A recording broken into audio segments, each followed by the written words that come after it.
Keenya lammataan godina Shawaa Kaabaa aanaa alaltuutti milishoonni sadii faayidaa isaaniif hin malle argachuuf jecha meeshaa waraanaa hidhataniin sodaachisuun miidhamaa dhuunfaa irraa birrii 20,000 fudhatan hidhaan adabamuu qajeelchi poolisii aanichaa hime. Waajjira poolisii aanaa alaltuutti abbaan adeemsa qorannoo yakka garaagaraa Inspektar Taaddasaa Kabbadaa maatii olaanaatu dubbise. Yakkichi karaa wattame karaa irratti miidhamaa dhuunfaa namni waggaala kan jedhamu irratti karaa waggaa deemu. Karaa irratti kaa'amanii kasaamichi irratti raawwatanii saniin booda galmeen qulqulleessanii mana murtii olaanaatiif ergaa dabarsanii beeza adeemsa seeraa keessa darbuu qabu darbee bara galmichi Waxabajjii 5,2015 kan raawwate kan keessa qulqullaa darbee murteen amma sin agarsiisuun kenname jechuudha.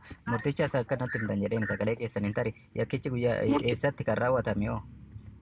Aanaa alaltuu ganda Ejersaa iddoo addaa ganda Badii jedhamu.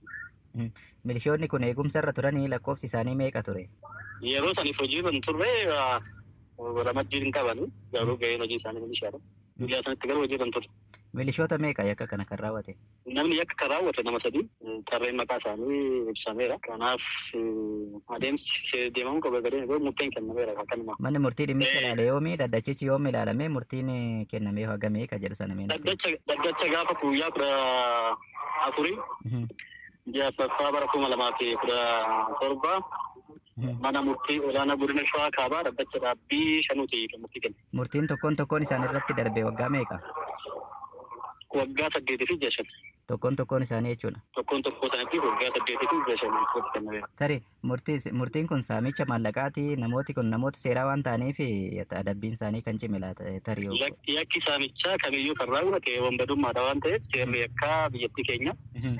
Nama meeshaa waraanaa qabatee yakka saamichaa raawwatetti adabbiin kennuu qabu adabbii madaalaa nama kenna. Erga waliigalteen Ankaaraa Somaaliyaa fi Itoophiyaa gidduutti mallattaa'ee mariin sadarkaa qondaaltota mootummaa olaanoo biyyoota lamaanitti kan jalqabate Finfinneetti geggeeffameera. Marii kanarratti dhimmoota ka'anii fi gara fuulduraatti waadaa waliif galan irratti hirphaa gammachuu kan qixeesse kunooti. Jilli ministeera dhimma alaa Somaaliyaa jalatti hoogganamu gara Finfinnee wayita imaletti akkaataa waliigaltee Ankaaraa gara hojiitti galchuun danda'amuu fi hariiroo biyyoota lamaanii cimsuun danda'amu irratti xiyyeeffachuudhaan mari'ataniiru. Gareen lamaanuu waliigaltee seena qabeessa Ankaaraa booda hariiroo isaanii haaressuudhaaf dhimmoota irratti xiyyeeffatanii hojjechuu qaban irrattis waliigalaniiru. Ministeerri Deetaan ministeera dhimma alaa Itoophiyaa Ambaasaadder Misgaanuu Araggaa Itoophiyaan waliigaltee Ankaaraa hojiirra oolchuudhaaf qophii guutuu qabaachuu ibsan. Kanatti aansuudhaan waliigaltee Ankaaraa akkamiin hojiirra oolchinaa kan jedhu irratti kan dubbatan Ambaasaadder Misgaanuun waliigalticha guutummaatti hojiitti hiikuu fi marii taansee gaggeeffamuufis Itoophiyaan qophii guutuu qabaachuu ibsan. Itoophiyaa fi Somaaliyaan hariiroo obbolummaa baroota dheeraa lakkoofseen beekamu kan jedhan qondaalli Itoophiyaa kun marii isaanii miira obbolummaan akka maatiitti gaggeessuullee ibsan. Egereen biyyoota lamaanii kan walirratti hirkatee fi wal utubee deemuu qabu ta'uu irrattis bal'inaan mari'achuu kaasan.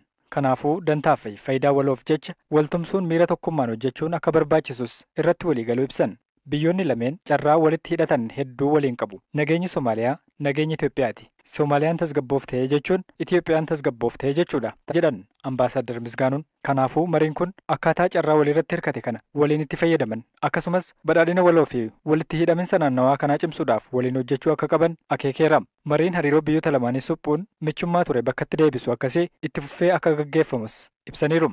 Ministeerri Deetaan ministeera dhimma alaa fi hariiroo idil addunyaa Somaaliyaa Alii Mohaammed Omar jalqaba irratti simannaa Itoophiyaatti taasifameef galateeffatan. Itoophiyaa fi Somaaliyaaf hariiroo isaanii cimsanii waliin jiraachuun filannoo osoo hin taane dirqamaa jedhan qondaalli Somaaliyaa kun rakkoon dhiyeenya kana biyyoota lameen mudate keessaa ba'uufis waan danda'an hundaa gochaa jiraachuu ibsan. Ji'oonni 11 darbannuuf yeroo qormaataa turan dhimma hin taanetti yeroo dheeraa gubneerraa kan jedhan Ali Mohaammed rakkoolee ji'oota 11 keessatti nu mudataa ba'anis dandamachuu qabaanna. Kana irratti cimnee hojjechuu qabnaa jedhan.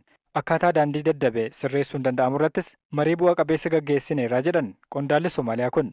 Somaaliyaa fi Itoophiyaan hariiroo isaanii cimsuun hojjechuun waliin fayyadamuudhaaf carraa hedduu akka qaban kan eeran Ambaasaadder Ali Mohaammed Omar carraa kan faayidaa uummataaf oolchuu qabnaa jedhan. Handaara galaanaa Somaaliyaan ittiin badhaatee fi carraa daldalaa bal'aa Itoophiyaan qabdu akka carraa guddaatti kan eeran qondaalli Somaaliyaa kun Somaaliyaan Itoophiyaaf iddoo daldalaa filatamtuu ta'uuf fedhii guddaa qabdee jedhan. Kun garuu marii teeknikaa guraan ala dhufuu keessatti gaggeeffamu irratti kan baramu ta'a. Ammaaf marii kanaan giddu seentummaa qaama sadaffaa malee